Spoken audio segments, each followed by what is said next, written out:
All right. What is a photoelectric effect? Well, a photoelectric effect is if you have a surface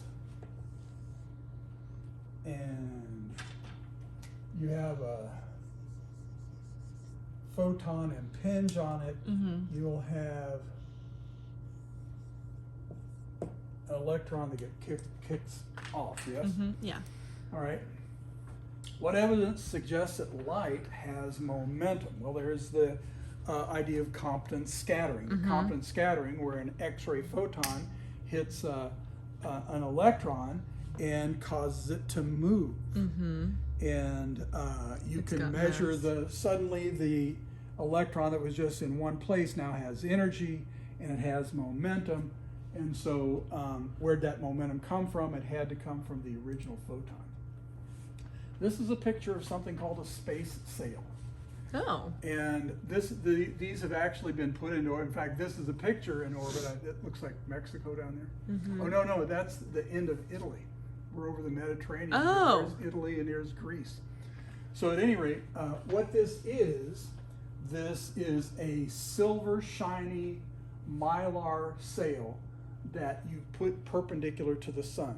Oh, okay. And light rays come in and they have momentum, and when they strike it, that momentum is transferred to the sail. Not only that, if an electron is kicked off, then equal in magnitude, opposite direction. So what happens is very slowly this sail will accelerate from light, light pressure. So if this is the sun, it's like this. No, it's like this. Yeah, it's like there's the sun up there. Oh, okay. If you want to go that way, then I was like, it's like a sail. Yeah. And you can steer it to a certain extent by like billiard balls. Cool. And what does a sail satellite do? Well, it was initially explored as a method of transferring from one place to another in space without using fuel. Yeah. No fuel. Yeah. And you get motion. That's so cool. Light's moment. That's a really cool application. Yeah. Problem is the rate of acceleration is tiny. Yeah.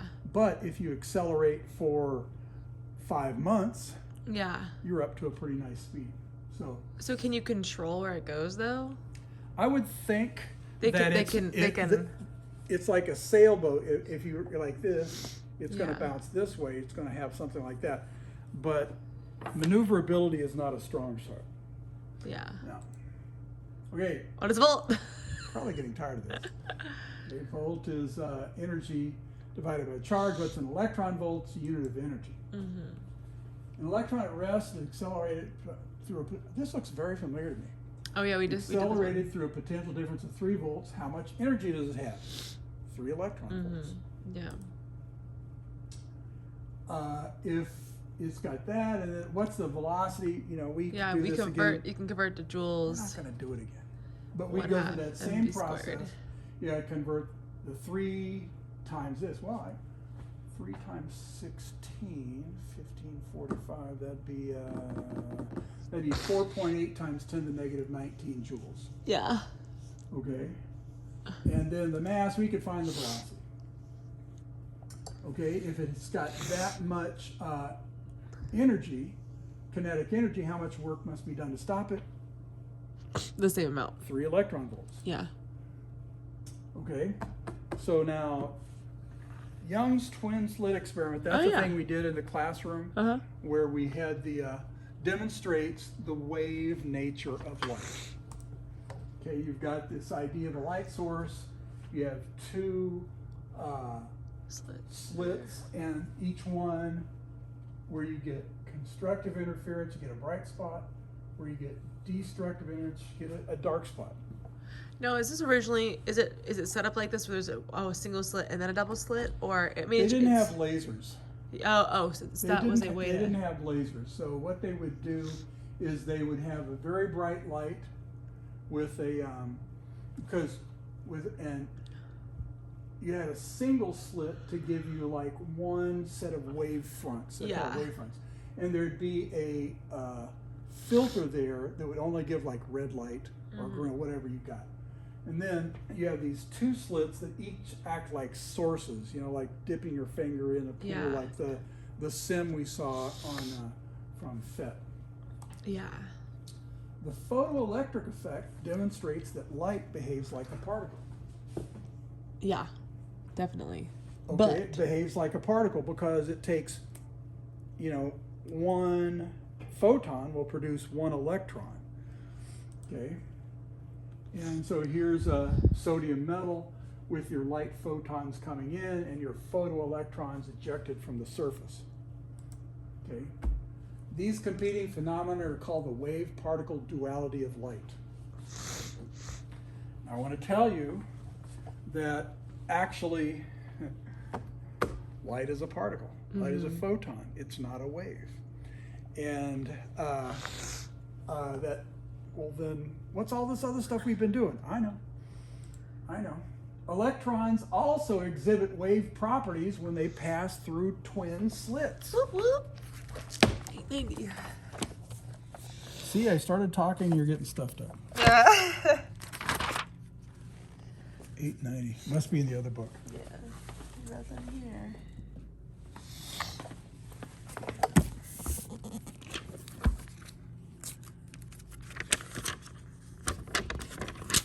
There it is. Oh, you know, this is not the thing I want to see. Okay, so radioactive decay. This is 29 particles and waves. There's a much better illustration here. There's the photoelectric effect. Huh. Oh, it's the same one. How funny. It's the same. Well, it's the same textbook. Oh, yeah. I guess that makes sense. So, but at any rate, you get the same pattern. Hello, I moved it.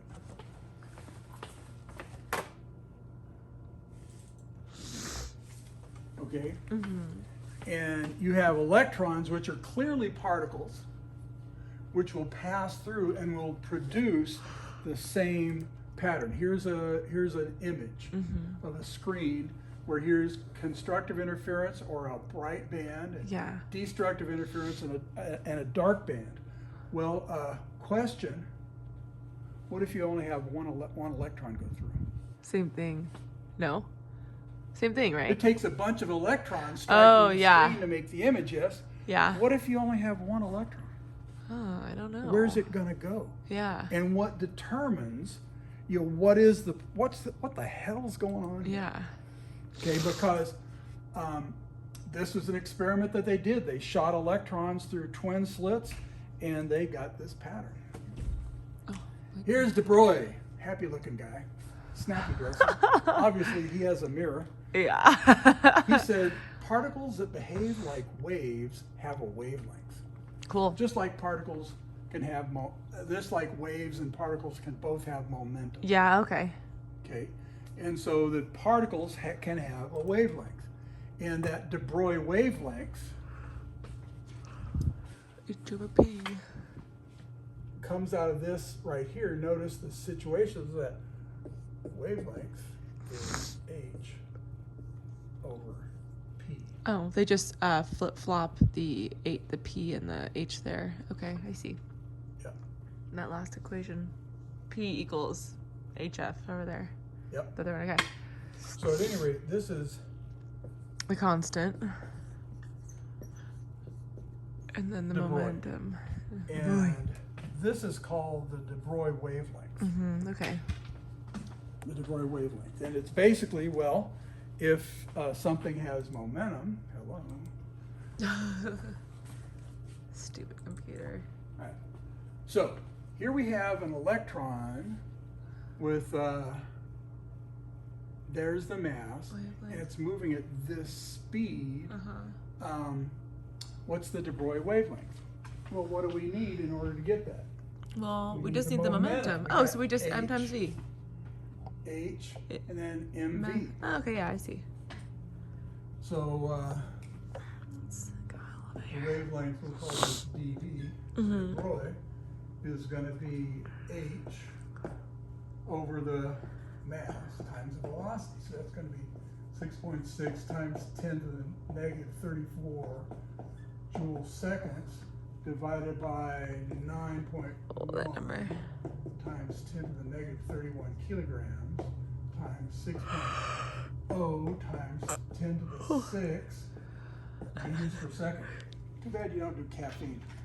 I know. Well, no, I think this is just allergies is making me feel this way. 6 times 10 to the negative. Hello. Cause I got so much sleep last night. That's a good thing. Yeah.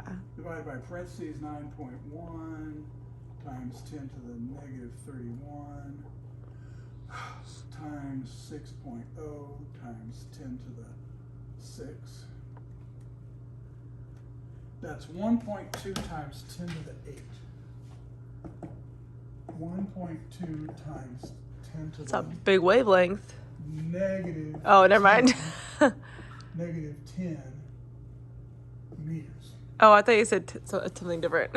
Which is 12 nanometers. That's small. Wait, what? I think you said. Did you say to the 8th at the beginning?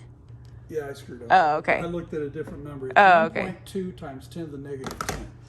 See, this time I wrote down the right thing. Yeah, a little cute So- nanometer. So the de Broglie wavelength for an electron is 12 nanometers, which is, that's in the range of light. Yeah. Okay.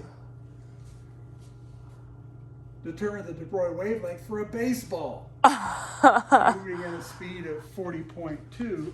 So we just changed the mass and the speed there. Okay. That's going to be 0.15 kilograms times 40.2 40.2. times 40.2 meters per second. Small number, big number.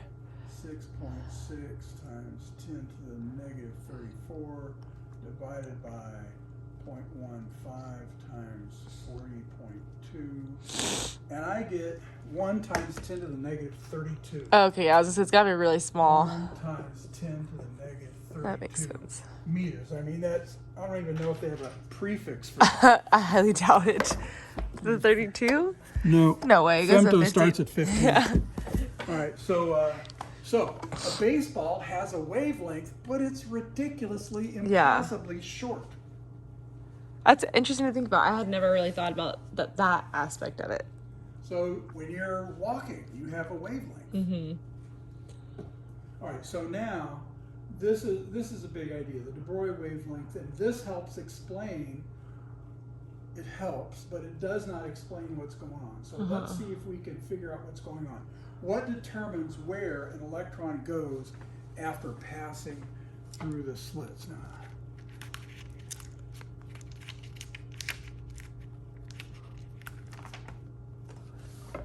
yeah.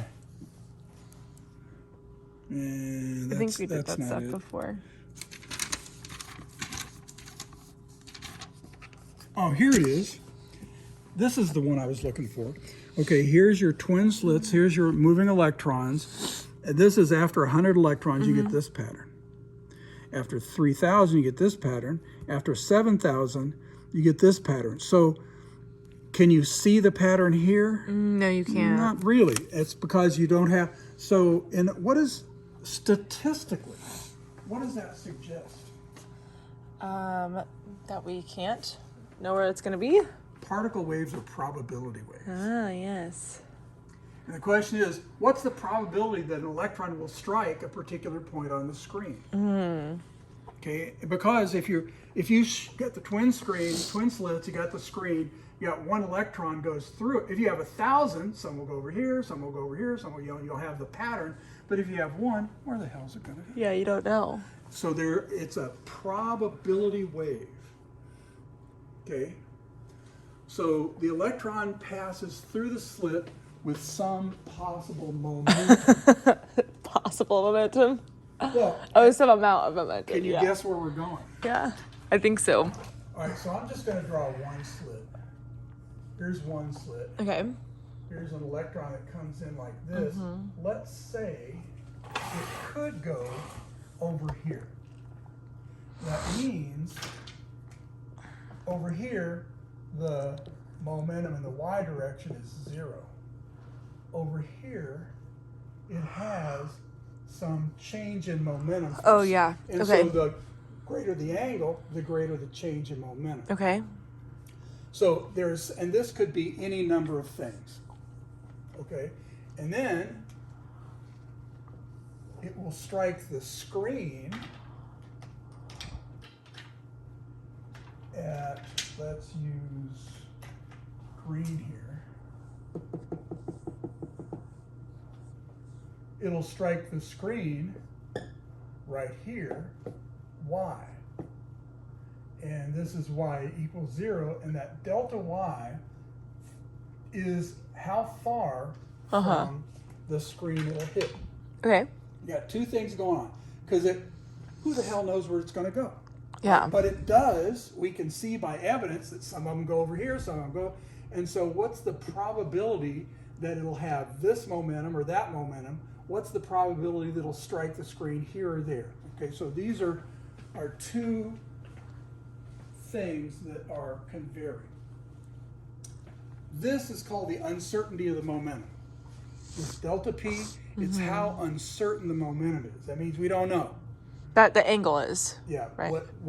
It's how much it had 0 momentum before in the y direction. Now, if it's scattering, Yeah. it has some momentum like this. Okay, Where yeah. did it come from? I don't know. So there's uncertainty about how much it's got, and then there's a commensurate uncertainty in how far where it's going to hit. Oh, okay, I see. Okay. Okay, but there's a relationship between them. The Heisenberg principle. That's what I Here thought. we go. Heisenberg said nature places limits on our ability to know both the momentum and the position of a particle. Yeah. Oh, okay. In chemistry, it's the speed and position, but momentum. That makes sense. Speed Yeah. and position. Yeah, that makes Okay, sense. so there's limitations, and here's how it's expressed. That there's a relationship between these, and it's a constant, h over 4 pi. Okay. And if I look at this, I'm thinking, that looks like something like a sphere. Yeah, like 4 pi. But then you've got some distance that's r. Well, No. the tremendous amount of mathematics went into coming up with this final thing. Yeah. And so the thing is, if you know one, you can't know the other. Okay. That's pretty. Yeah, that's my experience with it. And that's the bottom line.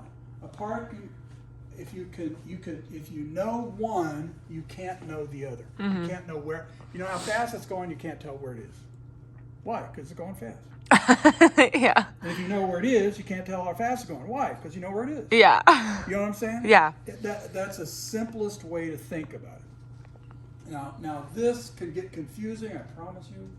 Let's not get confused.